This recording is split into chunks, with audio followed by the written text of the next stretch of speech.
je vais commencer par t'offrir un cadeau. Tu vas voir, c'est un truc assez impressionnant. Ouais. Tu vas pouvoir faire des aurores boréales pour toute ta scénographie et tout ça. Super. Voilà. Tu vois ce truc-là? Oui, j'en ai un. T'en as 12 déjà? Non, j'en ai un, mais il fait pas la même chose. Enfin, si, ça a l'air d'être à peu près similaire. Enfin, là, il y en a un avec des petites. Oui, c'est assez long. Voilà. Merci beaucoup. Voilà, pas la pub. Je sais pas si. Voilà, tiens. Super, merci beaucoup. Et alors là, tu vas briller dans les soirées de scénographes. Ah oui, alors des soirées de scénographes, je sais pas si ça existe. Pour l'instant, je crois pas que ce soit encore. Il faut que tu mettes ça au point. Ouais. Le milieu du théâtre et du cinéma compte beaucoup de métiers de l'ombre. Dans cet épisode, je vous propose de découvrir la scénographie ainsi que le métier d'accessoiriste au travers Joséphine Sens, qui vient nous expliquer ce qu'est son métier, comment on le pratique, avec qui et où, quels en sont les tenants et les aboutissants, comment se faire une place quand on a peu d'expérience, quels sont les rapports avec le metteur en scène et les comédiens, quelle est la différence entre un scénographe et un décorateur, entre la scénographie et la muséographie, quelles sont les problématiques du métier dans son ensemble et comment promouvoir son talent et se faire une place face à la méconnaissance du milieu artistique et des budgets culturels qui se réduisent de plus en plus. Alors sache que DVTI a une scénographie absolument nulle parce que voilà, il n'y a rien. Oh, c'est un parti pris de faire un plateau nu en scéno. Bah voilà, donc c'est un plateau nu. C'était un choix de ma part afin de pouvoir mieux se focaliser sur l'invité. Du coup, je te mets un peu au chômage, non? Alors, je pense que oui et non, parce que dans ces cas-là. Même si l'espace est nu, il y a d'autres choses à travailler en scénographie que l'espace. Enfin bon, c'est vrai que ça empiète un peu sur le travail d'autres personnes, mais la question de la lumière, ça rentre aussi beaucoup en question. Enfin bref, il y a Alors, tu vas pouvoir me dire, là, c'est maintenant, c'est officiel. C'est quoi la scénographie? C'est quoi la scénographie? Lâche-toi. La scénographie. La scénographie, c'est... Il y a des gens ils parlent de ce mot depuis tout à l'heure, mais qu'est-ce que ça veut dire? Ouais.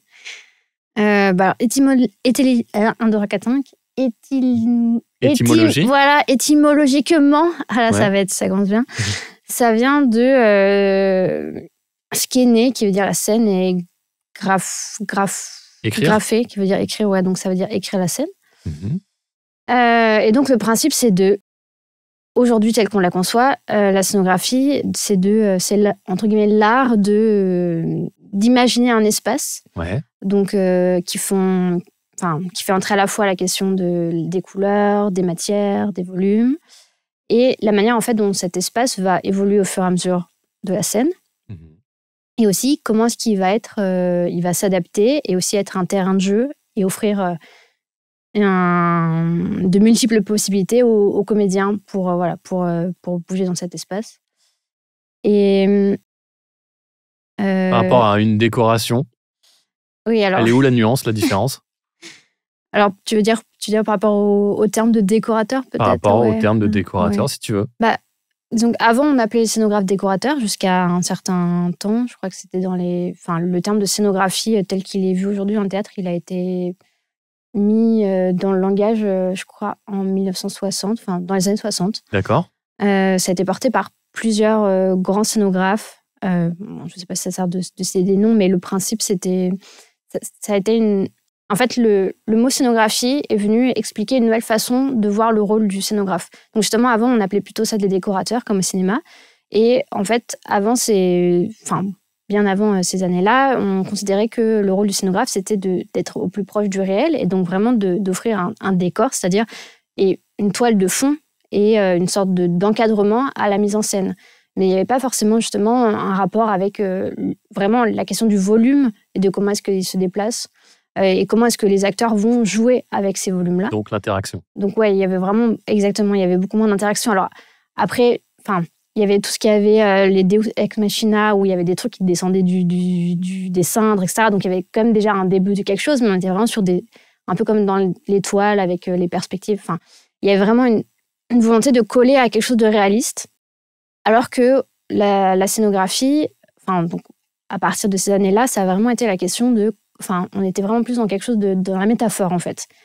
La scénographie, c'est devenu c'est un langage métaphorique, mais en volume. Donc la question, c'est comment est-ce qu'on va comment est-ce qu'on va aller chercher des éléments dans le texte et aussi dans ce que nous dit le metteur en scène ou la metteur en scène. Comment est-ce qu'on va traduire ces éléments, en fait, ces signes, ces grands axes, qu'est-ce que dit le texte? Comment est-ce qu'on va le traduire en volume? Et en fait, on ne va pas le traduire de manière hyper réaliste. Au contraire, on va essayer de trouver des manières de le dire qui vont amener un sens supplémentaire dans ce que nous, on a compris du texte ou de ce que le metteur en scène ou la metteuse en scène a compris du texte. Donc, qu'est-ce que tu entends par volume? Parce que la scénographie, c'est vraiment une question de... Quand je dis volume, 3D, genre on oublie les plans, qui s'enchaînent comme dans les théâtrales italiennes, voilà.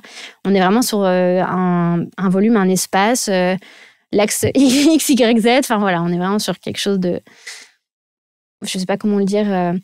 ce qui est important aussi dans la question du volume, justement, c'est que ça fait beaucoup entrer la lumière en jeu, c'est-à-dire que sur une toile de fond, la lumière, elle est assez simple, elle arrive de face ou de côté, il n'y a pas vraiment de travail, alors que quand on a un volume, la lumière est vraiment très importante parce qu'elle va éclairer de telle manière ou de telle manière, et ça aussi, ça va apporter un sens.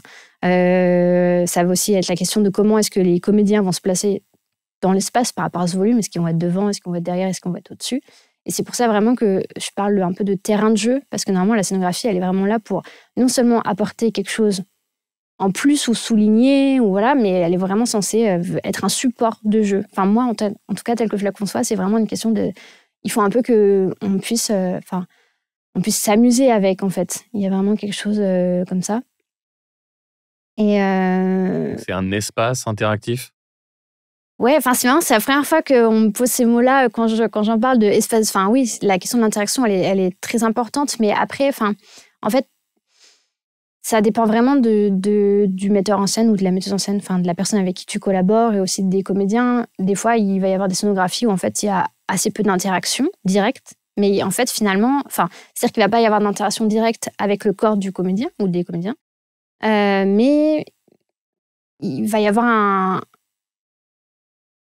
une question de par rapport à, de tel élément se situe à tel espace du comédien pour ces raisons-là, et en fait le décor va pouvoir tourner autour, et si ça se trouve il n'y aura aucune interaction physique réelle, mais en fait c'est dans le rapport d'espace et d'échelle qu'il va y avoir entre les comédiens et les volumes autour que ça va créer du sens ou quelque chose comme ça. Entre le vivant et le non-vivant. Ouais, alors c'est vrai, après quand on dit non-vivant... Ça t'embête? Non, pas du tout. C'est juste qu'en fait, on est vraiment sur un terrain d'expérimentation qui est extrêmement large aujourd'hui dans la scéno. Et en fait, finalement, il peut y avoir des éléments vivants qu'on compose la scéno aussi. D'accord, du genre? Il peut très bien y avoir des plantes, des vraies plantes, c'est un élément vivant. Après, de là à ce qu'elles poussent et que ça se voit au milieu de la scène, ça va peut-être pas se voir, mais par exemple, il pourrait y avoir, je dis n'importe quoi, mais il pourrait y avoir une plante sur scène, et puis en arrière-fond, on a une vidéo de la plante qui a poussé pendant 10 jours en accéléré. Je dis n'importe quoi, mais bon, ce que je veux dire, c'est que ça va... Vous commencez la pièce avec une petite plante, et puis au fur et à mesure, elle grandit, mais on la change par des changements de plantes. Oui, voilà, ça peut être des choses comme ça. Des noirs. Là, on part sur quelque chose de hyper spécifique, mais c'est bien aussi de donner des exemples précis pour que les gens se rendent compte.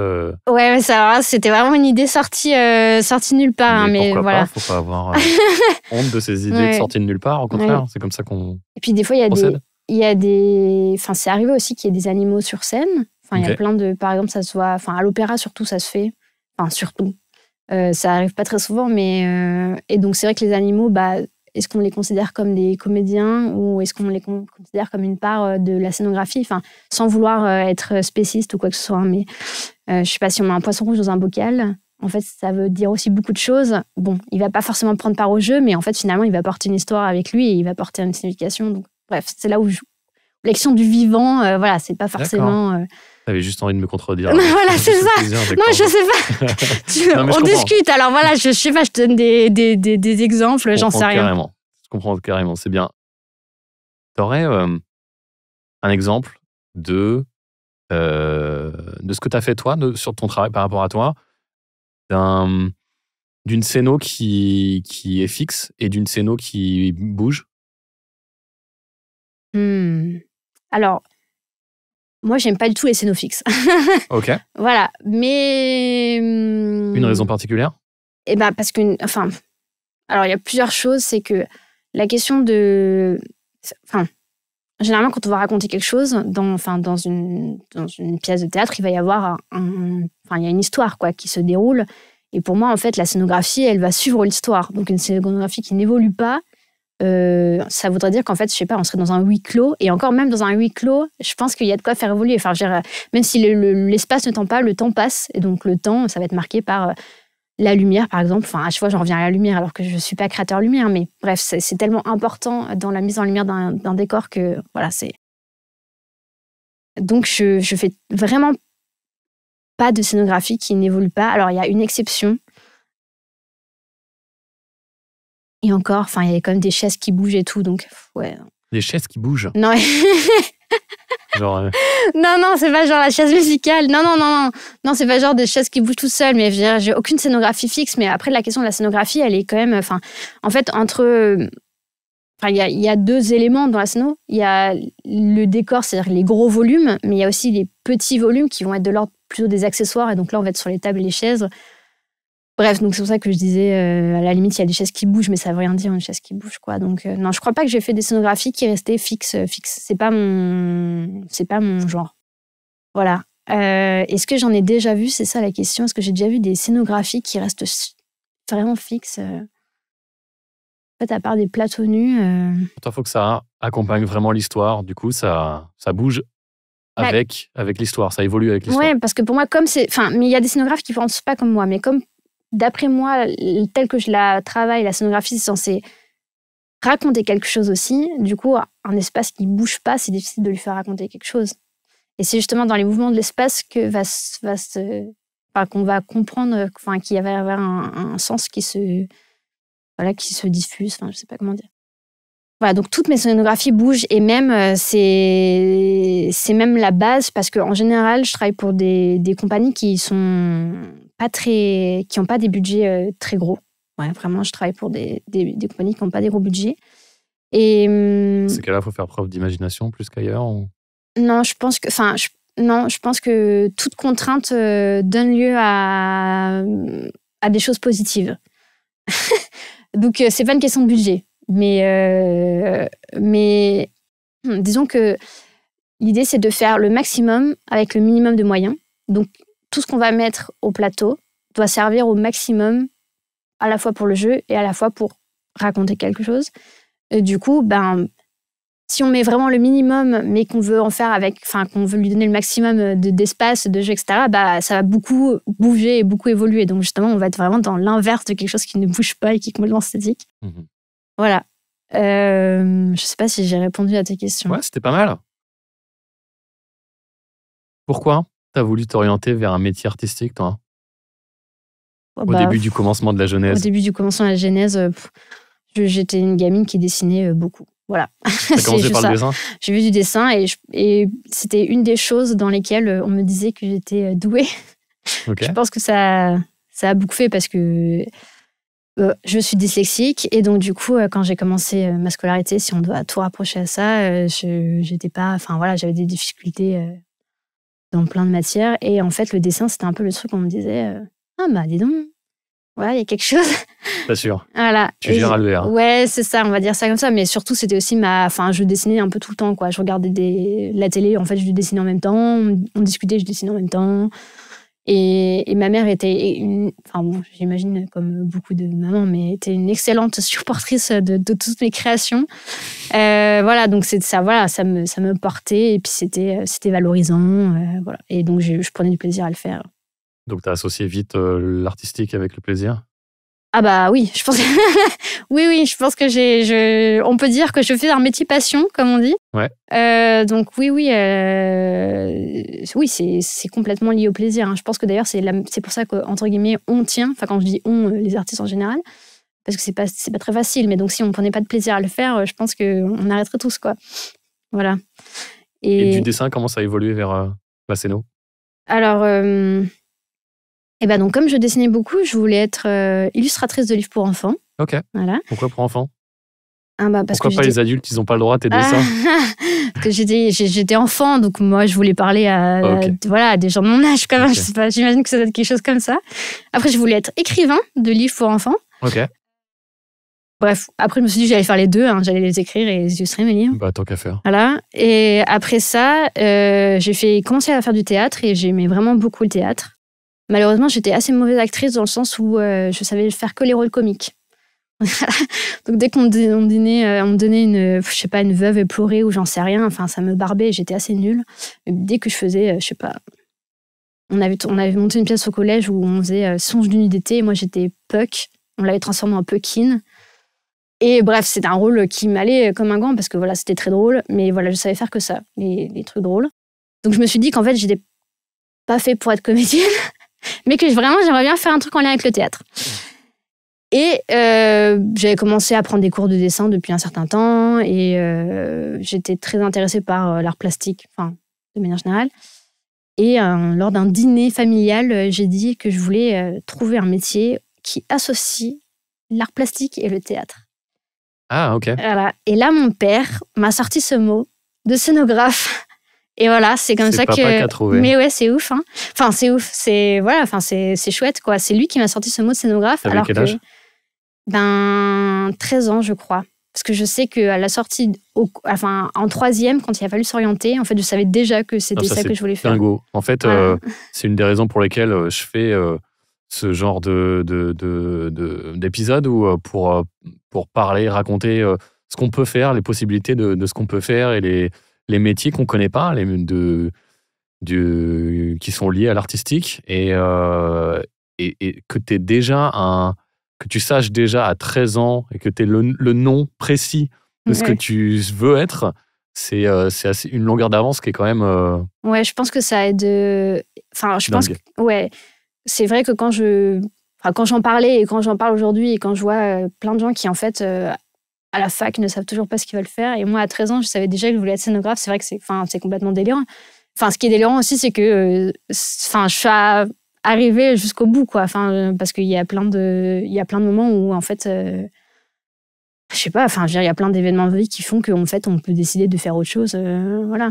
Qu'est-ce que tu penses qui t'a fait tenir en disant c'est vraiment ça qu'il me faut et comment je tiens là, comment t'as tenu la route? Parce que je pense que je suis une vraie tête de mule. Non, je pense que... Une fois que tu as une idée en tête. Ouais, enfin, il y a vraiment un truc... parce que j'étais dyslexique et que j'avais beaucoup de mal à l'école, j'ai développé une persévérance qui est vraiment assez étendue comparée à d'autres personnes, enfin, quand je le vois aujourd'hui. Enfin, donc, j'ai vraiment une très grande persévérance. Et donc, quand je me fixe un but, c'est très important pour moi de l'atteindre. Et si je ne l'atteins pas, c'est un peu la catastrophe, quoi. Donc, vraiment, c'était devenu... Et c'est quoi le cheminement entre je découvre un métier, grâce à papa, en tout cas un mot, ouais. Et ça va devenir mon objectif de vie?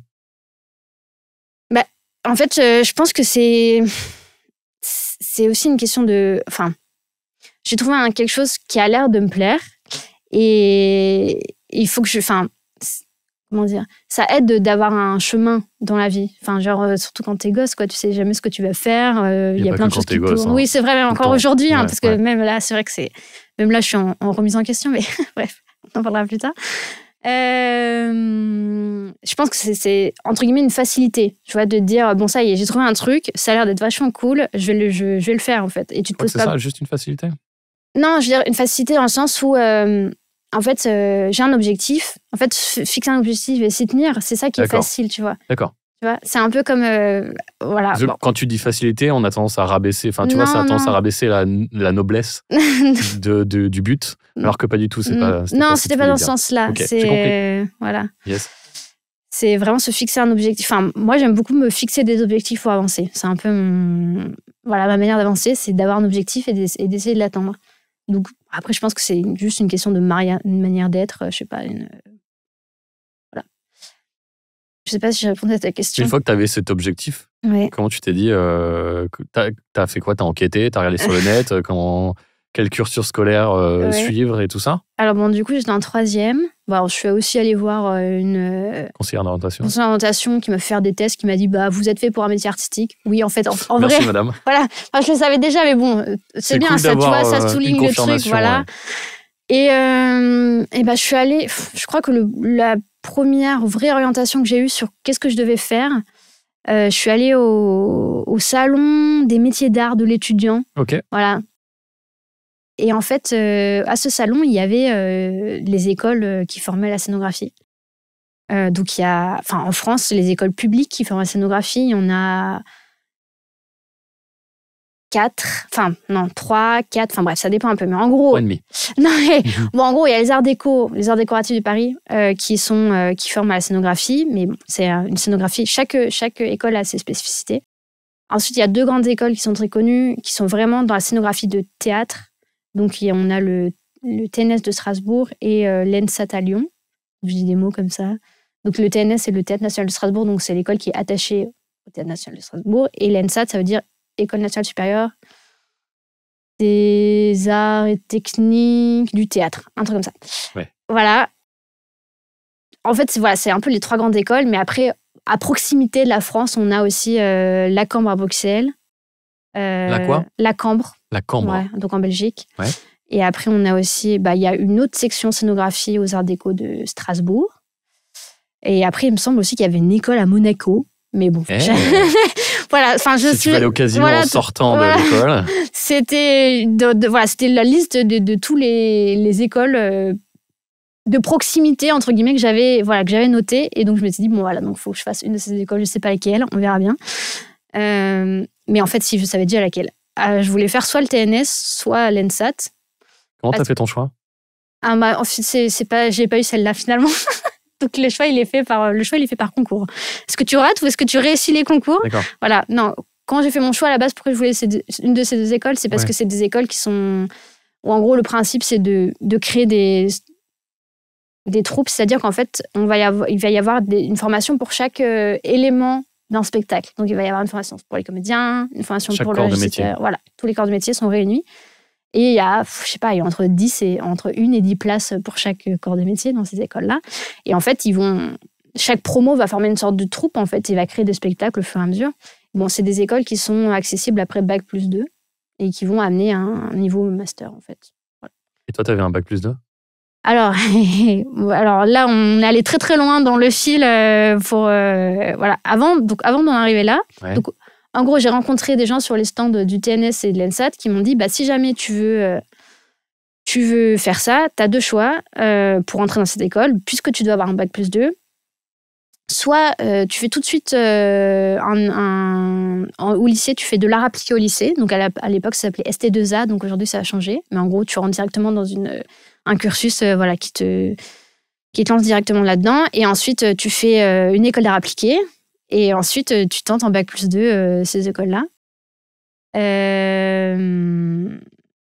Soit tu fais la fac et puis tu essayes de tenter. Mais en gros, le truc le plus simple et le plus direct pour entrer là, c'était de faire un BTS design d'espace dans une école d'art appliqué. Un BTS que t'appelles ? Design d'espace. Design d'espace. Donc le BTS design d'espace, c'est tout ce qui est en lien avec l'espace. Donc ça va être aussi bien la scénographie pour le théâtre, mais aussi le décor, pour le cinéma, donc décorateur. Ça va être architecture d'intérieur, architecture.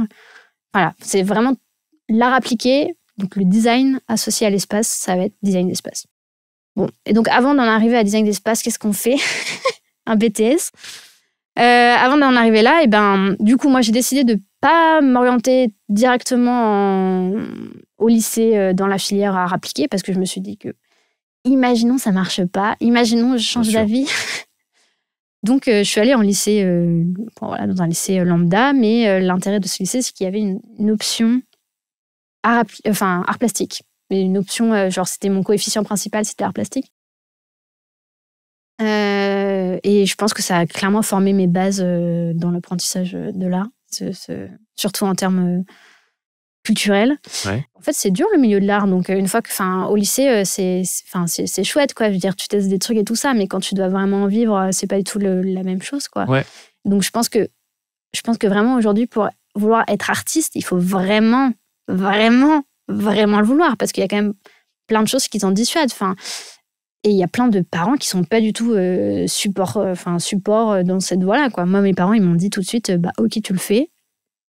Ce sera difficile, mais ok, tu le fais, on te soutient. Mais ils m'ont dit tout de suite, franchement, c'est clairement pas la voie facile, quoi. T'as des frères et sœurs ? J'ai 2 frères. Et ils ont Plus grand, plus petit? J'en ai un plus petit et un plus grand. Et plus grand, il a fait un cursus artistique ou... Pas du tout, non. Et le plus petit non plus, vraiment pas. Donc t'étais le mouton noir? Non, j'étais pas du tout un mouton noir, non. Non, pour le dire, vraiment, mes parents m'ont vraiment supporté. Hein, donc clairement, il n'y avait pas... Non, ils ont même été toujours assez fiers de ce que je faisais. Enfin, surtout ma mère qui m'a vraiment poussé beaucoup. Bah cool, bravo maman, parce que c'est pas donné à tout le monde. Non, c'est sûr. Je pense que vraiment, j'ai eu de la chance de ce point de vue-là. Voilà. Mais non, dans la famille, il n'y avait pas vraiment d'artiste. C'était toi l'âme artistique de la famille? Alors, c'est un peu faux parce qu'encore une fois, ma mère avait quelque chose d'artistique, mais elle était dans l'art dans son jardin. Voilà, elle avait un jardin qu'elle construisait comme une œuvre d'art. C'était son moyen d'expression, c'était ça. Donc non, il y avait quand même ça venait quand même de quelque part, quoi. Voilà. Mais il n'y a pas de peintre ou de sculpteur ou j'en sais rien. De métier artistique dans la famille encore aujourd'hui. Ouais. Donc c'est toi qui lead. Je sais pas si j'ai lead quoi que ce soit, mais... Pour continuer dans ton cursus scolaire, une fois que tu as eu ton bac L, il s'est passé quoi? Eh ben alors, en fait, voilà, il faut avoir un très très bon dossier pour pouvoir rentrer dans ces écoles publiques. Tu dis un bon dossier, il faut des mentions, des choses comme ça? Ouais, clairement. Il faut avoir une moyenne de 16 au minimum. Il y a une raison particulière qui est autant de restrictions? Parce qu'ils prennent que des élèves... Enfin, parce que c'est tellement dur. Franchement, c'est aussi dur qu'une prépa pour entrer en école, enfin, dans les grandes écoles, quoi. Okay. Enfin, dur dans le sens... la charge de travail est très importante. Mm-hmm. C'est dans ce sens-là que j'ai entendu. Ouais. Donc en fait, il faut vraiment prendre des élèves qui ont le goût du... Enfin, clairement, il faut avoir des élèves qui ont le goût du travail parce que sinon, ils vont abandonner. C'est un peu ça, je pense, qui... Ils veulent pas te tirer au flanc, quoi. Ouais, clairement, non. Enfin, c'est pas qu'ils veulent pas, c'est juste que, en fait, les places sont tellement restreintes qu'ils veulent pas se tromper sur un profil. Donc, alors, la question le dossier scolaire va avoir une importance capitale dans la présélection.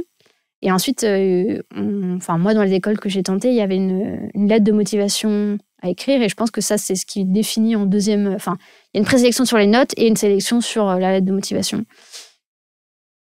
Un entretien derrière? Non, mais après, ça dépend des écoles. Enfin, moi, celle que j'ai faite, j'ai fait l'école Boulle. Ok. Il n'y avait pas d'entretien et j'étais hyper étonnée, mais il y a d'autres écoles. En gros, il y a les grandes écoles de BTS en art appliqué. C'est Boulle, Estienne, Olivier de Serres et Dupéré. Et il y a aussi une autre école qui est un peu moins en vue qui s'appelle Auguste Renoir. C'est les écoles d'art public à Paris. Il y en a aussi en province, entre guillemets, sans vouloir être... mais voilà, elles sont moins cotées juste parce qu'elles sont pas à Paris. Pas parce que les enseignements ils sont moins bons ou quoi, mais voilà, elles sont moins connues, donc moins... Voilà. Et donc ces grandes écoles publiques, elles sont extrêmement sélectives parce qu'en gros, on va avoir des classes... À Boulle, par exemple, c'était 20 personnes. Donc en gros, on m'avait dit la chance d'arriver là, c'était 0,5%. Pas mal. Voilà. Donc quand je l'ai eu, j'étais assez étonnée. Franchement, je me suis dit, j'y croyais sans y croire complètement, quoi. Et je me souviens que j'avais une amie qui tentait les mêmes écoles que moi, mais elle qui avait un profil d'illustratrice. Donc elle l'avait tenté plutôt Estienne, parce que voilà, c'est plus orienté illustration. Ouais, enfin c'est rattaché à l'école de l'image Gobelin, c'est dans le même coin. Donc c'est tout ce qui est art du livre en fait. Et qui était tellement angoissée à l'idée de ne pas être prise dans une école... on a vraiment une discussion vraiment d'angoissée de ne pas être prise dans une école publique parce qu'en fait, c'était un peu ça comment dire... Je suis pas... C'est ça ou rien, quoi. Voilà, c'est-à-dire qu'une école privée, ça partait mal, quoi. Enfin, dans le sens où moi, j'aurais pas osé demander à mes parents de me payer une école privée parce que les écoles privées d'art, elles sont vraiment très, très chères. Et c'était un peu le truc de dire que vraiment, si tu le veux, voilà, tu t'es sélectionné en public et tu passes ça. Et sinon peut-être que tu devras te réorienter. Enfin, mes parents m'ont jamais dit, m'ont jamais dit ça clairement, mais pour moi, c'était... T'as senti quand même ce petit poids? Non, je pense que c'est moi-même qui... Je suis très douée pour me mettre de la pression toute seule. C'était très important pour moi d'avoir réussi à avoir une de ces écoles-là. Bref, donc j'ai été prise à Boulle. C'est combien de temps, Boulle? C'était 1 an. C'était à l'époque, ça s'appelait une mise à niveau en art appliqué. Donc c'était pour les gens qui avaient fait un bac autre que le bac d'art appliqué. Donc l'idée, c'était en 1 an, tu devais faire ce que les autres qui avaient fait appliquer au lycée faisaient en 3 ans. T'as trouvé ça comment? Intensif? Ouais, c'était vraiment intensif. Alors pour tout dire... Mais intensif bien ou intensif au bout du rouleau, quoi? Un peu les deux, quoi. Ouais. Voilà, mais je pense que j'ai fait un paquet de nuits blanches quand j'étais en mana. Et après, en mana, t'appelles ça? C'était mise à niveau en art appliqué. Mais ça a changé, tout a changé. Moi, le mana, c'est une ressource magique dans les jeux vidéo. Je vois très bien. C'est pour ça que je me disais, tiens, c'est bizarre ça. Mais non, c'est pas la même chose. Mais malheureusement, c'est des termes qui sont aujourd'hui...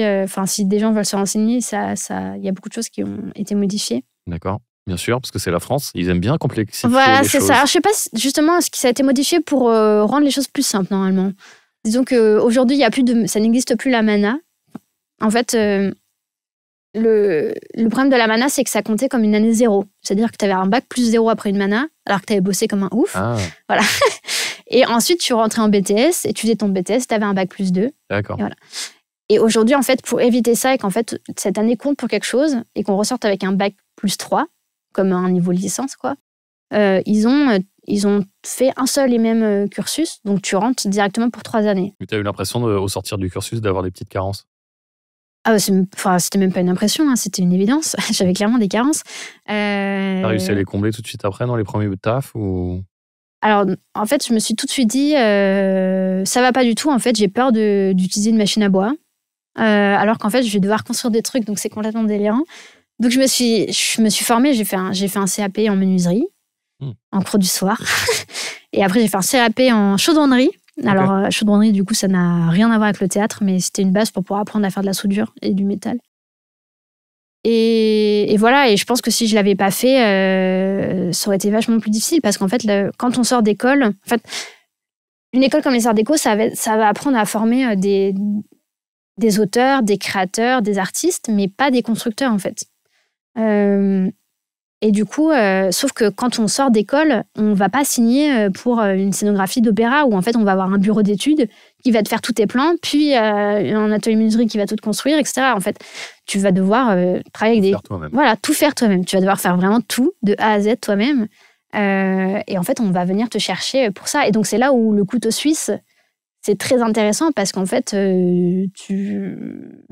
t'écoutes. Enfin, en fait, c'est comme ça que ça a marché, parce que t'es couteau suisse, parce que tu sais un peu toucher à tout. Et donc, évidemment, quand je dis on n'a pas du tout... Enfin, on a été un petit peu formé au bois, un petit peu formé au métal, voilà, mais pas poussé. Pas suffisamment poussé pour pouvoir construire une scénographie, quoi. Enfin, voilà. Et être à l'aise aussi, parce que c'est pas une question de savoir, mais c'est vraiment être à l'aise, quoi. Avoir l'impression que tu peux le faire. Yes. Voilà. Tu me dis que la scénographie, c'est l'art de la scène. Où s'arrête le rôle du metteur en scène et où commence le tien, du coup? Eh ben, c'est une grosse question. En fait, je pense que justement, vraiment, en tout cas, de mon point de vue, c'est très très proche. En fait, c'est tellement proche que des fois, l'un empiète sur le travail de l'autre, entre guillemets, sur le travail, et sur la vision de l'autre. C'est aussi tellement proche qu'il y a plein de metteurs en scène qui sont scénographes et plein de scénographes qui sont metteurs en scène. Ce que j'allais dire, est-ce que ça ne crée pas des petits conflits d'intérêts? Alors, c'est pas des conflits d'intérêts, mais c'est-à-dire qu'il y a vraiment... il y a vraiment des gens qui ont une vision de tout et qui veulent avoir, que pour eux, ce qu'ils vont créer, la pièce ou le spectacle qu'ils vont créer, ça va être quelque chose qui... C'est une œuvre générale qui, entre guillemets, pas leur appartient, mais vient d'eux, donc ils vont vraiment avoir un regard très poussé, aussi bien sur la manière de diriger les comédiens que sur l'espace dans lequel ils vont évoluer, et même aussi les lumières, et ça peut mettre aussi les costumes. Mais bon, en général, dans les grandes figures, il y a beaucoup de metteurs en scène scénographes.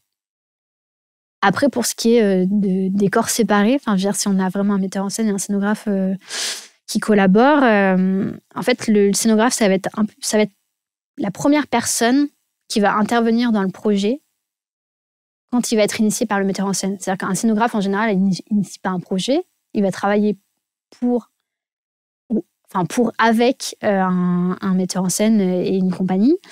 Mais vraiment, ça va être le premier interlocuteur Et je pense que vraiment, en fait, la manière dont on va concevoir une scénographie va tellement influer sur la mise en scène que... Je pense que je parle aussi parce qu'aujourd'hui, il y a vraiment un besoin de reconnaissance du travail de scénographe. Donc, je le mets vraiment très en avant. Ça. Voilà, c'est ça. Un spectacle n'existe pas sans scénographie. Un spectacle serait complètement différent si jamais c'était une autre scénographie. Enfin, la scénographie fait vraiment partie du cœur de la création, en fait. Vraiment autant que le metteur en scène, je pense, aujourd'hui. Vraiment. Pourquoi c'est pas vu à sa juste valeur, d'après toi? Je sais pas. T'as l'impression qu'on vous prend pour des décorateurs et pas davantage? Non, je pense que déjà, rien que le fait que le mot scénographe, il y a quand même... C'est un métier méconnu. Ouais, je pense qu'il y a peu de gens... Enfin, effectivement, les gens se disent il y a des gens qui font des décors de théâtre, mais rien que le mot, je pense qu'il n'est pas si répandu. Enfin, par exemple, je fais des interventions dans les classes. J'y étais la semaine dernière, enfin là, il y a quelques jours... Ils connaissent tous le terme de comédien et de metteur en scène, mais personne ne connaît le terme de scénographe. Aucun élève de 10 ans va te dire bah oui, celui qui fait des décors, c'est le scénographe. Non.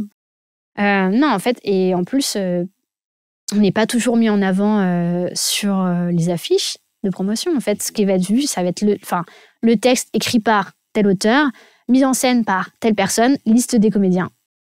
Enfin, ça ça n'arrive pas tout le temps, mais c'est quand même... ça arrive assez souvent. Et bon, après, il y a scénographe, mais il y a aussi le créateur lumière, pareil, c'est aussi un métier de l'ombre. Le costumier ou la costumière, c'est aussi un métier de l'ombre. Voilà. En fait, finalement, ceux qui sont très, très mis en avant, c'est celui qui a écrit le texte, l'auteur, celui qui a mis en scène, ou celle qui a mis en scène, et les comédiens et les comédiennes. Et les autres, ils sont beaucoup moins connus, et en fait, c'est aussi parce que c'est pas eux qu'on voit. Enfin, je veux dire... il n'y a pas les hommes, il n'y a pas l'incarnation sur scène de ces personnes-là, donc ils vont être vachement moins valorisés, repérables, etc.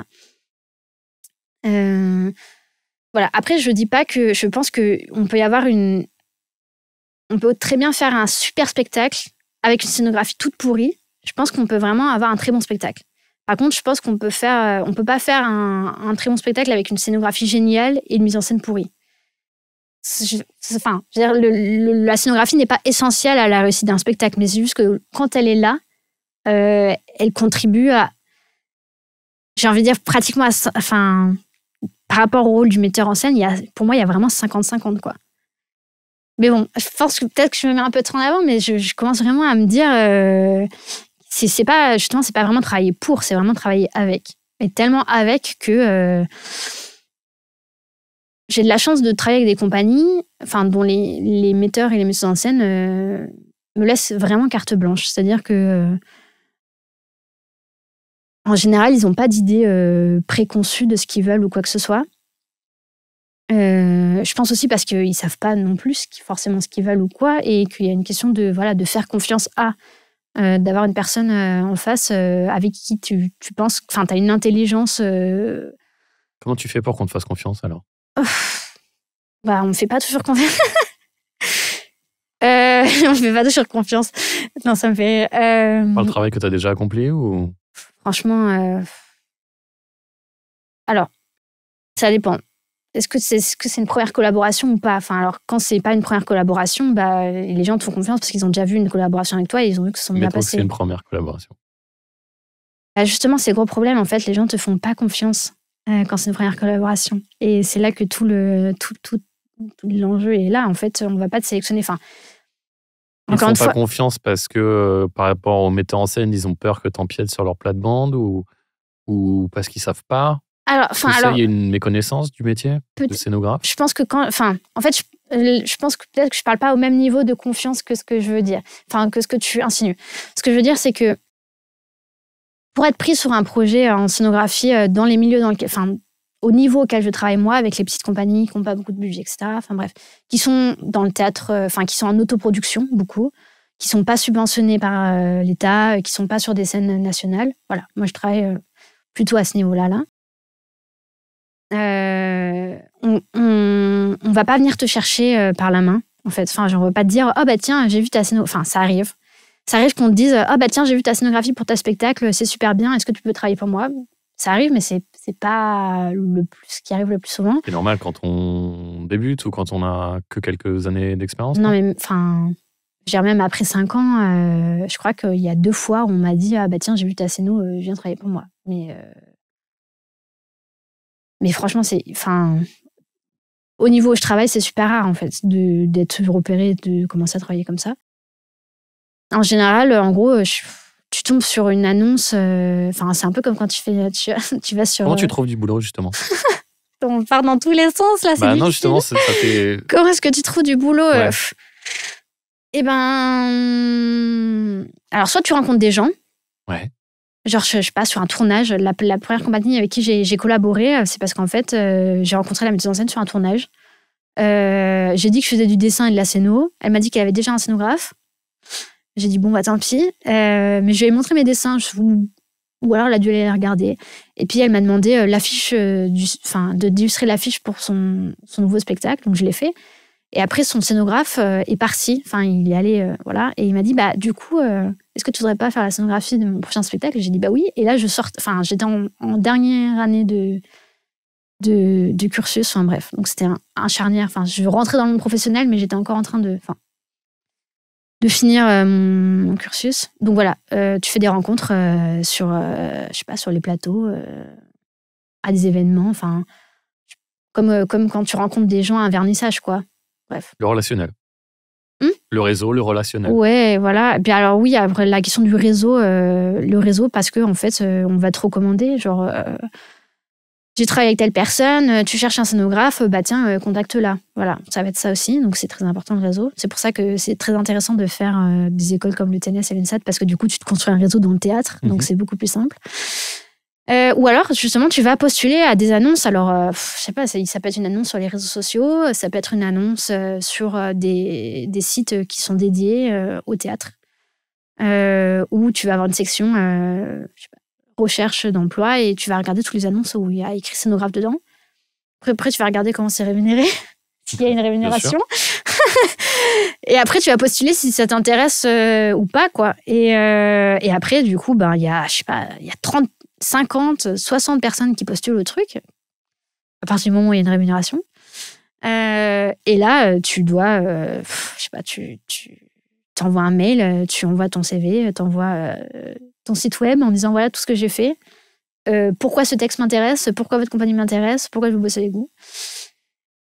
Et après, après t'es choisi ou t'es pas choisi.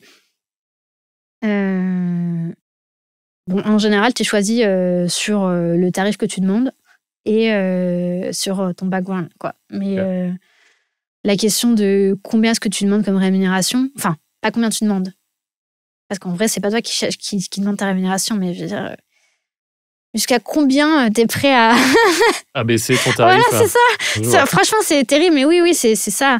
Parce qu'en fait, les compagnies, elles ont pas de thunes, quoi. Vraiment, il n'y a pas de sous. Donc, en fait, il y a très peu de compagnies dans le milieu que je décris là qui ont les sous pour payer un scénographe et une scénographie. Comment il s'en sort? Bah ouais. C'est-à-dire si on le paye avec 18 €. 18 € quoi? Vas-y, dis 18 € de le mois. non. Attends, mais 18 € de mois, je suis désolée, mais tu t'en sors pas en fait. Tu vas te chercher un autre taf, quoi. Non, je pensais que tu allais dire 18 € de l'heure. Mais en général, le tarif minimum d'un scénographe de ma convention collective, ça a augmenté. Je crois que c'est 17 € maintenant, le minimum. L'heure, ouais. Mais pratiquement aucune compagnie n'est capable d'atteindre ce tarif, en fait. Franchement, c'est le minimum. Je reviens à ma question, comment tu t'en sors alors? Tu t'en sors pas, franchement, tu t'en sors pas. Quand t'es scénographe, un truc qu'on n'a pas dit, quand t'es scénographe, normalement, t'es censé avoir un double statut. T'as un statut d'intermittent du spectacle et t'as un statut d'artiste-auteur. Ah. Parce que le travail de scénographe est divisé en 2 choses. Il y a tout ce qui est lié à la création intellectuelle, morale, création artistique, donc la question de la conception de ton idée, en fait.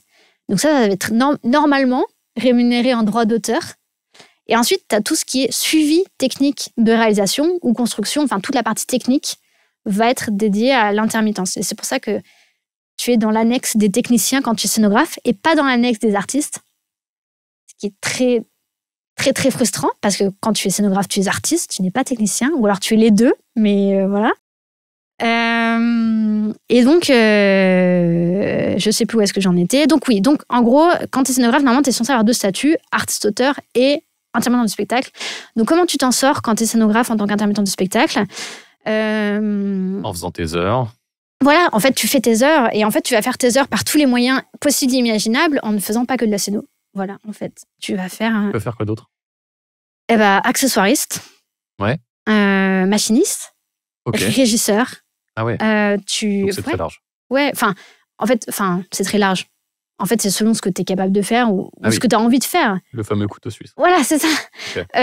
Tout le monde n'a pas envie de faire la machinerie et tout le monde n'a pas envie d'être accessoiriste ou tout le monde n'a pas les compétences d'être accessoiriste parce qu'en fait, pour être accessoiriste, il faut savoir faire tellement de choses que... Voilà, enfin bref. Bon, toujours est-il que quand tu es scénographe, en général, tu es un peu couteau suisse et donc en général, tu vas te retrouver à aller chercher tes heures en faisant plein de trucs différents.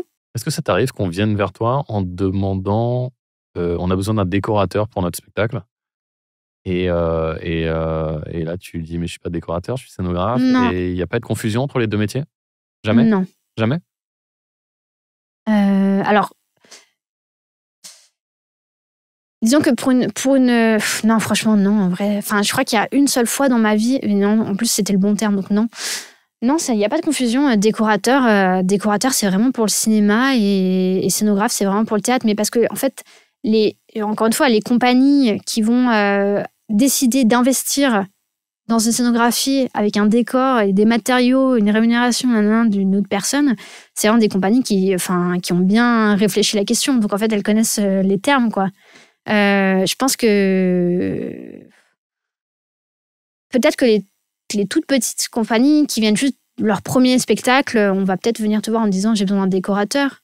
Ou alors on va dire j'ai besoin d'une personne pour faire les décors de théâtre, on va peut-être le dire comme ça. Donc pour être clair, décorateur c'est pour le cinéma, scénographie c'est pour le théâtre. Ouais, mais c'est vrai que le terme scénographie aujourd'hui, il a tendance à englober, voilà, je veux dire, on l'utilisera clairement pas pour le cinéma. Cinéma, c'est vraiment décorateur, ça ne bougera pas, mais scénographie, aujourd'hui, on peut en parler de scénographie pour faire les vitrines des magasins, on appelle ça aussi de la scénographie. Okay. C'est de la scénographie de vitrine.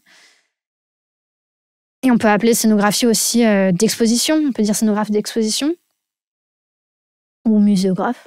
Mais voilà, ça a comme tendance à muséographe, il y a un rapport avec les musées quand même ou jamais? Parce que si, muséographe, c'est la scénographie, mais pour les musées. Voilà. Donc, bon, après, à chaque fois, tous ces termes sont utilisés, selon qui va les dire, vont pas avoir la même référence. Tu vois. C'est pratique pour se repérer. Mais concrètement, normalement, le mot scénographe, c'est vraiment plus appliqué au théâtre, mais aujourd'hui, ça a tendance à aller plus loin. Mais ça vient de là, vu qu'on parle d'écrire la scène. La scène, c'est celle du plateau de théâtre. Donc, bref. Voilà. Donc, attends, on parlait de la confiance à la base. On part tellement dans des digressions que ça doit être... Non, on déroule, c'est à tiroir, quoi. Donc, c'est ça. On avance en même temps que la conversation. C'est elle qui nous fait avancer. Ouais. Je fais petite parenthèse ou un petit point justement sur la muséographie. Ouais. C'est donc la mise en espace d'une expo, d'un musée, Alors justement, c'est là où, en fait, muséographie, pour certains, la muséographie, c'est vraiment la question de l'architecture du musée. Donc ça va être l'archi, donc vraiment le gros volume du musée. Pour d'autres, la muséographie, ça va être aussi la scénographie pour l'exposition. Donc en fait, il y a le contenant et le contenu, entre guillemets. C'est pas... Voilà. C'est pour ça que quand je dis muséographe, pour certains, muséographie, c'est pas la scénographie d'exposition, c'est le volume, ça va être le musée en lui-même, l'architecture, les gros espaces, les gros volumes. Mais on peut aussi le comprendre pour la scénographie d'exposition, et donc ça va être, moi ce que je fais, du coup, c'est potentiellement de la scénographie d'exposition. Et là, ça va vraiment être la question de concevoir...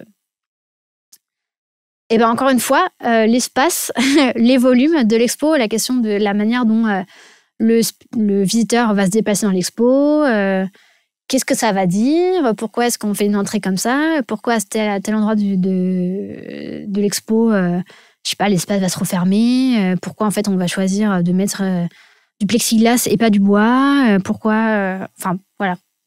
En fait, c'est la même chose que pour le théâtre, dans le sens où on va aussi raconter quelque chose. Normalement, la scénographie dans une expo, elle va être aussi porteur d'un sens, qui va révéler l'expo ou qui va révéler des objets dans l'expo, les mettre en valeur, ou enfin, j'en sais rien, ça dépend des thématiques. Pour la scénographie d'exposition, le plus important, c'est de définir un parcours. Voilà. C'est un peu toi qui va aussi dire finalement qu'est-ce qui est intéressant de mettre à tel endroit.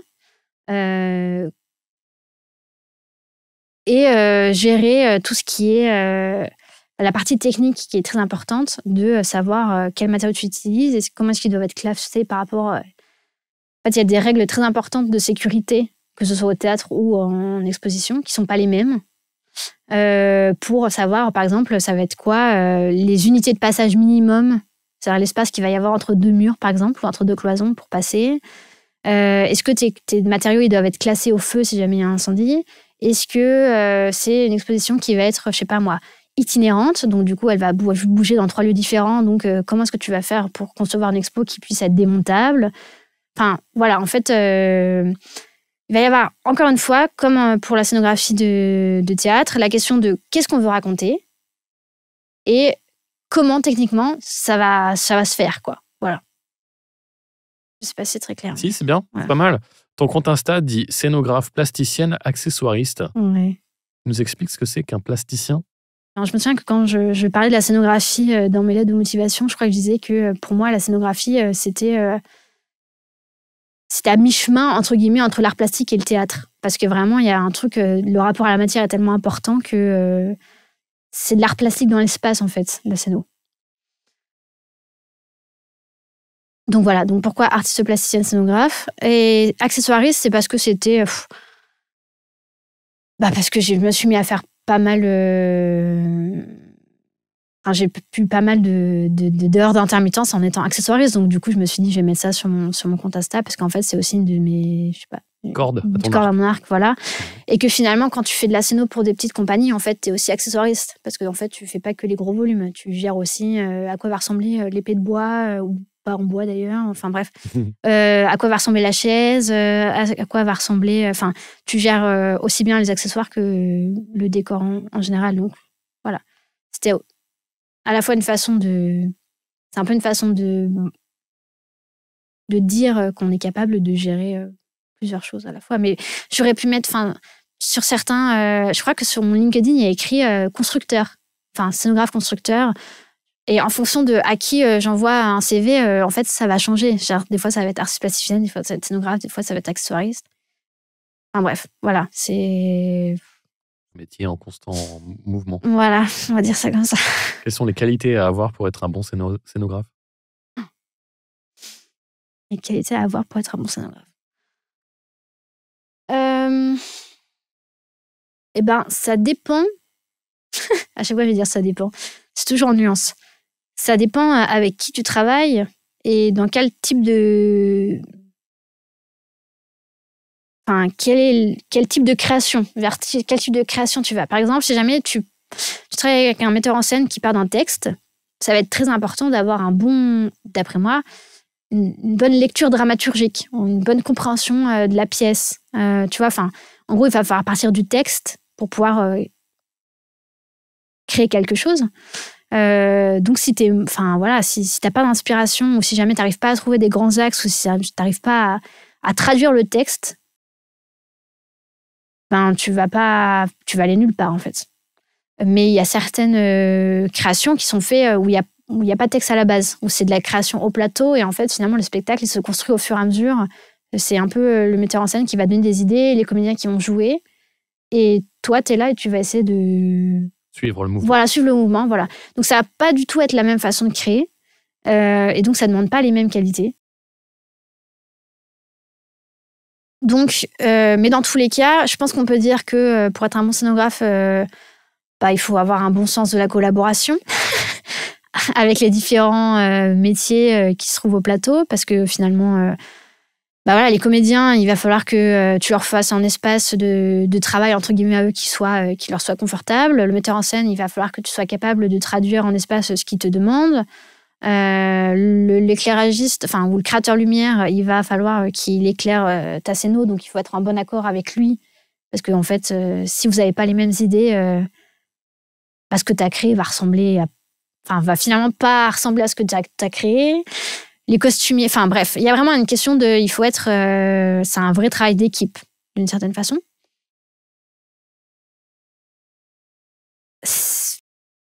Mais je relativiserais ça dans le sens où j'ai l'impression que de plus en plus, dans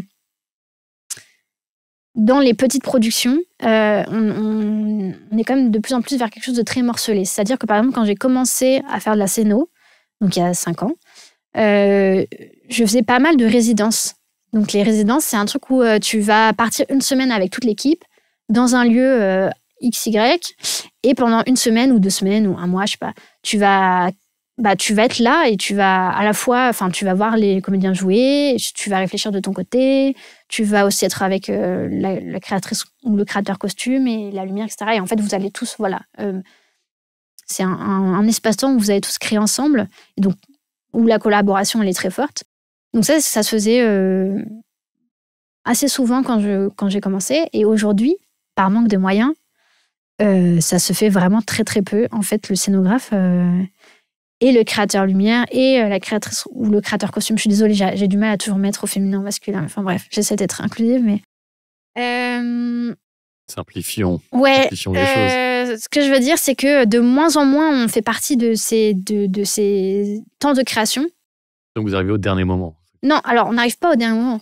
On arrive bien avant ou après, mais en disant qu'on n'arrive pas, on n'est pas là pendant, d'une certaine façon. On va créer, on va créer de notre côté. On va être en relation avec le metteur en scène. On va lui envoyer des croquis, des photos de maquettes, des 3D ou voilà. Et lui va se dire, il va tester des choses en résidence. C'est-à-dire, par exemple, si on me dit, t'as imaginé sur ton croquis que tu vas avoir, je sais pas moi, des grands pans de murs qui se déplacent dans l'espace. Et je suis en train de penser à la scénographie que je suis en train de faire, donc c'est un exemple. Et une poulie avec un filin sur scène où tu vas faire déplacer des vêtements. Bref, et tu peux pas aller en résidence pendant qu'eux, ils vont tester... c'est ce que tu proposes. Donc, tu vas leur dire, vous prenez 3 stoyas. Donc, les stoyas, c'est les stoyas, c'est quoi? C'est les porte-vêtements sur roulette, là, qu'on voit partout. Voilà. Donc, ça des valets sur roulette. Ouais, voilà. Ça s'appelle des stoyas ou des portants. Enfin, bref, c'est des... Voilà. Donc, tu vas prendre 3 trucs comme ça. Donc, ça coûte rien ou t'en empruntes, je sais pas où. Il y en a dans les coulisses des théâtres, dans les loges des comédiens. Tu vas acheter 2 poulies bas de gamme à Leroy Merlin. Tu vas prendre un filin. Tu vas les accrocher je sais pas où dans la salle. Et puis, en fait, voilà, tu vas tester est-ce que ça marche, quoi. Est-ce qu'en termes de déplacement, est-ce que c'est intéressant pour le jeu des comédiens? Est-ce que... en gros, tu vas tester des éléments en jeu. Et si tu fais un retour, genre, ça marche pas du tout, tu fais quoi? Tu t'adaptes, bien sûr. Oui, évidemment. Alors, ça m'est jamais arrivé qu'on me dise... Non, ça m'est jamais arrivé qu'on me dise que ça marchait pas du tout. Non, mais évidemment, tu t'adaptes. Mais en général, c'est plus une question de budget qui fait que tu vas t'adapter. En vrai. Hein, la vraie question, en général, quand tu t'adaptes, c'est une question de budget. Ok. Mais évidemment, si jamais le metteur en scène te dit qu'en fait, c'est pas du tout ça qu'il veut et qu'en fait, ça marche pas du tout, évidemment, tu vas devoir lui proposer autre chose. Alors, ça m'est déjà arrivé de travailler avec un metteur en scène et une metteuse. Enfin, bref, c'était un couple qui crée une pièce. Je leur ai fait des croquis avec une note d'intention, etc., qui m'ont dit c'est parfait, c'est vraiment ce qu'on veut. Enfin, ils m'avaient donné des grands axes. On veut une terrasse, machin. Bref. Donc, j'avais dessiné tout ça, on m'avait dit c'est parfait. Et puis, 6 mois plus tard, on a un rendez-vous, on mange au resto et on discute. Et là, on me dit en fait, j'ai complètement changé mon fusil d'épaule, c'est plus du tout ça que je veux. Je vois, ouais. Et là, t'es là à te dire... T'as bossé pendant 6 mois pour rien? Non, pas 6 mois. Hein. Quand on voit 3 croquis, t'as intérêt à faire ça en moins de 6 mois parce que sinon, je sais pas combien ça va leur coûter, mais non. Non, t'as bossé une semaine. À l'étape du croquis, de la lecture du texte, etc., t'as bossé une semaine. Et t'as été normalement rémunéré. Enfin, t'essayes en tout cas de faire en sorte d'être rémunéré à chaque étape, sinon voilà. Non, juste en fait, tu t'es fait une idée de la pièce. Enfin, je veux dire, il y a un moment où quand tu as créé... Enfin, si t'as dessiné quelque chose, c'est que t'y croyais, sinon tu l'as pas dessiné, quoi. Donc, c'est dur. Enfin, moi, je me suis dit, mais franchement, ma scéno, elle correspondait vraiment à ce que tu avais demandé. Elle rentrait dans tous les problèmes de toutes les salles dans lesquelles on avait tourné. Elle rentrait dans le budget. Enfin, bref, franchement, c'était... Enfin, ça correspondait à ce qu'on voulait, quoi. Donc là, tu me demandes de tout changer. Mais alors, tout changer pour aller où? Parce que moi, je trouvais que c'était la bonne direction qu'on avait prise. Donc, dans quelle direction est-ce qu'on va? Et comment est-ce que tu te renouvelles alors que... Enfin, c'est très dur d'abandonner une idée que tu trouves bonne, quoi. Mais en fait, ce qui s'est passé dans cette collaboration, c'est que la raison pour laquelle tout a changé, c'est parce qu'en fait, le rôle du metteur en scène a changé. C'est-à-dire qu'en fait, au début, c'était une personne qui était metteur en scène dans le couple. Et en fait, elle est devenue comédienne. Et en fait, c'est son mari qui a repris la mise en scène. D'accord. Et en fait, c'était là où il y a eu un très gros malentendu. C'est qu'en fait, moi, depuis le début, je parlais à la femme et pas du tout au mec qui a repris les commandes. Et du coup, en fait, tout s'est, entre guillemets, écroulé. Enfin, tout a dû recommencer. Ouais. Et en fait, cette personne, tu vois, quand on parlait de la question de la collaboration qui est très importante avec... voilà, cette personne, elle a fait des études d'art, plastique, etc. Donc, elle avait une vraie vision de ce qu'elle voulait. Et en fait, ça ne correspondait pas du tout à la première idée qu'il avait eue. Et il avait vraiment une vision très, très forte. Mais tellement forte que moi, dans cette collaboration de scéno, je considère... C'est moi qui est créditée en tant que scénographe. Mais je ne me considère pas être scénographe sur ce spectacle. Je considère que j'ai fait la construction. Disons que la question de... J'ai fait que la partie technique de la scénographie et pas la partie création. Artistique, voilà. Et du coup, tu vois, j'ai pas été... Enfin, là, son envie, elle était tellement forte, tellement ancrée que... Enfin, moi, j'ai pas eu pas la place, mais... de t'exprimer. Ouais, en fait, je suis pas en train de dire que c'est mauvais ou négatif. Ça fait partie du job. Voilà, c'est ça. C'est que il y a le moment, ta collaboration, elle va aller jusqu'à un endroit A ou B, et en fait, ça va dépendre des gens avec qui tu collabores. Et donc là, dans ce cadre-là, voilà, la marge de manœuvre, pour moi, autre que technique, a été extrêmement réduite. Enfin, j'ai quand même essayé de pousser, d'essayer. Et puis, à un moment, j'ai compris qu'en fait, non, il savait ce qu'il voulait, et que, voilà, je pourrais rien y faire, et qu'en fait, moi, j'étais là pour... rendre possible ce qu'il avait imaginé. Et en fait, c'est aussi un énorme travail. La question technique, en fait, elle est énorme. C'est-à-dire, c'est bien faire un croquis à la main, mais en fait, entre le croquis à la main et ce que tu dois montrer sur scène, voilà, il y a une énorme étape à franchir, quoi. Donc, j'ai été scénographe technique, pas scénographe... Il y a une petite frustration. Voilà. Donc, on parlait justement de ce moment avec le metteur en scène où il peut y avoir des tensions, pas des tensions, mais moi j'ai envie de ça, puis toi t'as envie d'autre chose, et puis... C'est la seule fois où c'est arrivé. Mais après, je pense que ça dépend ça se trouve, si j'avais 50 expériences de plus que ce que j'ai actuellement, ce serait peut-être arrivé plusieurs fois, mais actuellement, c'est la seule fois où c'est arrivé. Et parce que c'est un profil très particulier, en fait. Finalement, cette personne, c'était un créateur de base. C'est-à-dire, il avait déjà cette énergie, alors que la plupart des compagnies, les autres compagnies avec lesquelles je collabore, c'est les personnes qui viennent me chercher, c'est vraiment uniquement ils sont vraiment metteurs en scène, quoi. Et ils ont vraiment pas de compétences techniques en général, mais voilà. Et ils ont pas de... Ouais, ils ont pas de... Non, ils savent pas comment traduire en espace, quoi. Enfin, disons qu'il vraiment, il y a pas de... C'est pas leur métier, quoi. Donc, ça fait partie des cas de figure, et du coup, il faut que tu t'adaptes quand même. Ouais.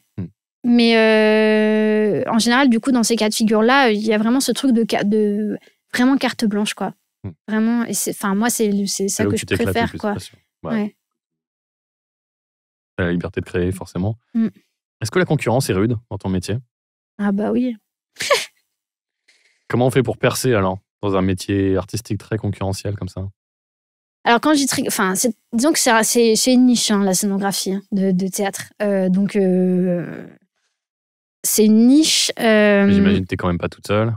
Bah non, mais c'est-à-dire, je me souviens que quand j'étais, à ce fameux salon de l'étudiant, quand on m'a dit qu'il y avait que, je sais pas, 5 places dans la promo, je savais, mais pourquoi 5 places? C'est 5 élèves.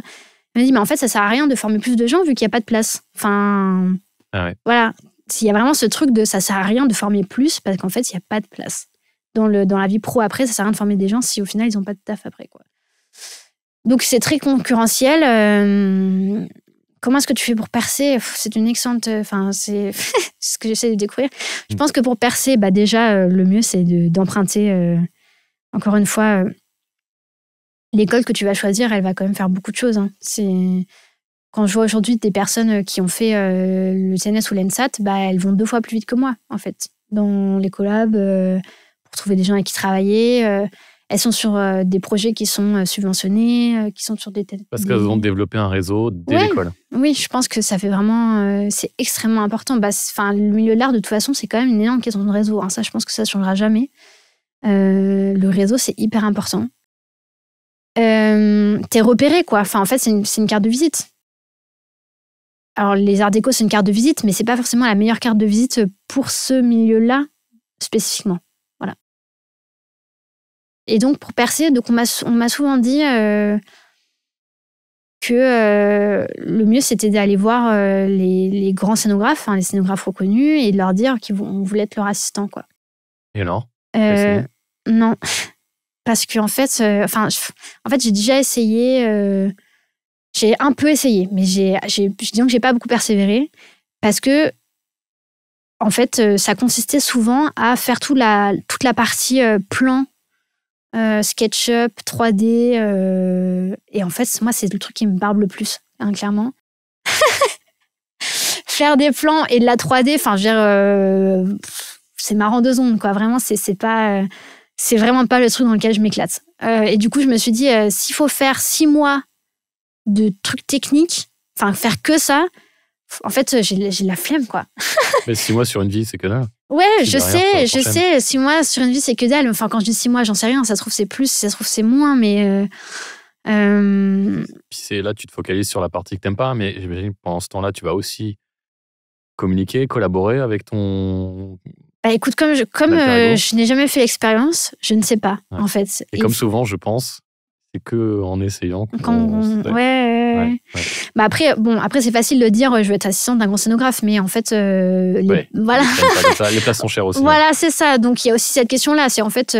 T'as dit que t'étais tête de mule. Je pense que là, il faut y aller. Ouais. Quels sont les principaux défis dans ton métier? Je pense qu'aujourd'hui, il y a vraiment la question... j'arrête pas de parler d'argent, mais c'est terrible. Franchement, la culture... non, faut parler de la réalité. Ouais. La culture va mal. Il n'y a pas de sous. Il y a de moins en moins de sous. Là, c'est vraiment du délire. Je pense qu'on se prend des réformes... bref. Tout ce qui avait été mis en place pour essayer de donner un peu de fond est en train d'être complètement sapé. Alors déjà qu'à la base, il n'y en avait pas beaucoup. Mais là, c'est genre... Encore moins. Voilà. Vraiment. Donc, le défi, c'est de réussir à créer avec presque rien. Vraiment, c'est ça. Le problème, c'est que du coup, on a tendance à valoriser beaucoup, et c'est normal. Bref. La question de la création à partir de matériaux recyclés, par exemple. C'est-à-dire aller faire une scénographie avec que des matériaux qui sont de seconde main. Et ça, moi, c'est une des choses que je revendique, que 50% des matériaux que j'utilise dans mes scénos, au moins, sont issus de la seconde main. Donc, c'est une question de budget, mais c'est aussi une question écologique. En gros, l'idée, c'est que, de plus en plus, aujourd'hui, la question de faire des choses éco-responsables en scénographie, c'est vraiment très, très important. C'est vraiment devenu quelque chose qu'on doit mettre en avant. Sauf que j'ai l'impression un peu qu'il y a cette question de l'éco-conception et d'utiliser des matériaux de seconde main. On va la mettre en avant comme quelque chose de très positif, mais en fait, le contexte sous-jacent à ça, c'est qu'en fait, il n'y a pas de sous. Et en fait, tu es obligé finalement de faire ça, parce que de toute façon, tu n'as pas de sous pour faire autrement. Et enfin, tu vois, il y a une sorte d'ambivalence par rapport à ça. À la fois, tu veux... Presque d'hypocrisie. Voilà, et oui, c'est ça. Voilà. Il y a une forme d'hypocrisie dans ce truc-là, de la part des pouvoirs, quoi. Pas des personnes qui le font. Enfin, les scénographes, quand ils veulent faire... quelque chose éco-responsable, voilà, ça part vraiment de quelque chose de bien. Utilisez ce que vous avez, ce sera mieux. Voilà, c'est ça. Bah, ça fera du bien à la planète et voilà, donc c'est bien d'être capable de construire à partir de rien. Voilà. Effectivement, je pense qu'il y a vraiment ce truc en scéno de partir de rien, mais littéralement. C'est-à-dire, je pense que c'est pas comme en cinéma où l'idée, ça va être d'approcher une réalité, de faire du repérage dans les rues. Enfin, je sais pas, il y a toujours... Voilà, on part toujours quand même de quelque chose, alors que vraiment, en scéno de théâtre, tu pars de rien du tout. Il n'y a rien, c'est vide. Donc, la question, ça va être, voilà, c'est la page blanche, c'est la vraie page blanche. Donc, ça va être, le défi, ça va être de faire quelque chose à partir d'une page blanche, à partir de pas beaucoup de moyens, et après, ça va être des défis techniques. C'est-à-dire, en fait, souvent, c'est un défi technique, la scéno. C'est-à-dire que l'idée et ce que tu veux raconter, enfin bref, la partie intellectuelle, tout ça, c'est ce qui va débuter le processus et ce qui va être, entre guillemets, l'âme de ton projet. Mais après, la partie technique, en fait, c'est là où va être le plus gros du travail, finalement. En vrai. Le plus... Enfin, qui va te demander le plus de réflexion pour t'adapter à toutes les contraintes. Je sais pas si j'ai répondu à ta question. Oui, c'était pas mal. Comment tu te divertis, toi? Je me divertis. Tu vas au théâtre? Alors, j'allais vraiment très souvent au théâtre avant. J'y vais beaucoup moins maintenant. Je vais beaucoup plus au cinéma qu'avant. Ouais. Bon, alors, une des raisons pour lesquelles je vais beaucoup moins au théâtre, c'est parce que... T'as l'impression de bosser quand tu vas au théâtre? Pas du tout. Non. J'adore aller au théâtre. Non, c'est aussi... ça coûte cher, le théâtre. Bah ouais. Voilà, ça coûte... Enfin, bon, le cinéma, quand tu vas dans certaines salles, ça coûte aussi très cher. Mais en fait, quand t'as plus tes tarifs étudiants, le théâtre, ça coûte super cher. Vraiment... le théâtre privé, surtout, c'est vraiment du délire. Enfin, c'est des places à 50 €. Tu peux pas aller en voir une toutes les semaines, quoi.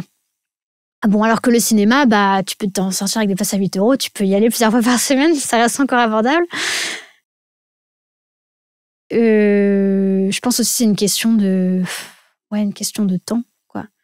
Enfin, en général, au cinéma, ça prend entre guillemets t'investis moins de temps que quand tu vas au théâtre, quoi. Parce que t'as les salles qui sont beaucoup plus à proximité, parce que les films durent moins longtemps que les pièces de théâtre. Enfin, moi, les pièces que j'allais voir, c'est des trucs... en général, ça durait 2-3 heures, 4 heures. Oui. Enfin... Pour moi, une pièce chez moi, c'est entre 1 heure et 1h30, tu vois. Donc... je pense que ça dépend de où tu vas et de la programmation, mais en général, moi, j'allais sur... j'y vais toujours un peu, hein, mais dans les scènes nationales, ça va être... En général, c'est quand même des spectacles qui durent au moins 2 heures, quoi. Ouais. Au moins. Bon, mais en vrai, c'est un peu hypocrite de dire que c'est une question de temps, quoi. Je pense... je sais pas. Je pense qu'il y a des envies, il y a le fait de... c'est de plus en plus facile pour moi d'aller au cinéma toute seule, alors qu'aller au théâtre toute seule, ça me fait un peu bizarre. Ouais. Alors qu'avant, c'était plutôt l'inverse. Donc, je pense que ça... Je sais pas, c'est le vent. Voilà, c'est ça. Ouais. Donc, je vais beaucoup au théâtre. Au cinéma, pardon. En général, pour ce qui est du théâtre, en ce moment, je vais plutôt voir des spectacles de danse, beaucoup de danse. Encore une fois, c'est l'humeur du moment. Je sais pas pourquoi, en ce moment, c'est la danse. Voilà. Non, j'ai pas envie de danser. Moi, vraiment, pas du tout. Non. Je vais beaucoup au cinéma. Je pense que je vais au cinéma au moins une fois par semaine. Ok. Et je fais beaucoup d'escalade. Voilà, c'est mon sport. C'est vrai que c'est très, très tendance. Très, très tendance. Ah ouais, je pense que, effectivement, là, c'est extrêmement tendance, ouais. J'y vais vraiment au moins 2 à 3 fois par semaine. Ah, waouh. Ouais. Sportive. Enfin, je sais pas si c'est sportive, mais c'est un peu l'activité qui me fait sortir. Enfin, c'est l'activité qui me fait sortir de ça. Enfin, je veux dire, si j'ai envie d'en sortir, c'est ça que je vais faire. Ok. Voilà. Et puis, diverti. Encore une fois, la question du métier passion. Quand je travaille, je me divertis. Enfin, voilà, c'est quand je dessine, ça me fait plaisir. Quand je fais de la sculpture, ça me fait plaisir. Quand je fais, enfin, voilà, donc. Quand je veux faire autre chose que tout ça, je vais au cinéma ou faire de l'escalade. Yes. Voilà. Ok. On va faire une petite conclusion. Tu t'appelles Joséphine parce que Napoléon, parce que Baker ou parce que Ange Gardien? Pas Ange Gardien, ça c'est sûr. Pas Baker. Baker, je pense pas trop. Alors Napoléon. Ah, tu sais pas? Si. Alors un peu Napoléon, mais bon, enfin. Je pense que c'est pas ça le plus important. Non, je pense que c'est dans la chanson. C'est Chris Rea et Alain Bachung, Joséphine. Je pense que c'est plutôt ça. D'accord. Voilà. Tes parents sont fans d'Alain Bachung. Et de Chris Rea. D'accord. Je sais pas lequel des... Enfin, peut-être plus de Chris Rea que d'Alain Bachung. Enfin, en tout cas, entre les deux chansons. Après, les deux chansons, ils les aiment beaucoup. Je pense que ça avait Enfin, ils m'ont peut-être déjà dit que ça doit venir de là. Plus de la chanson, du coup, que du reste. Voilà. Ok. Merci, Joséphine. Je t'en prie. Enfin, Allez, salut l'artiste.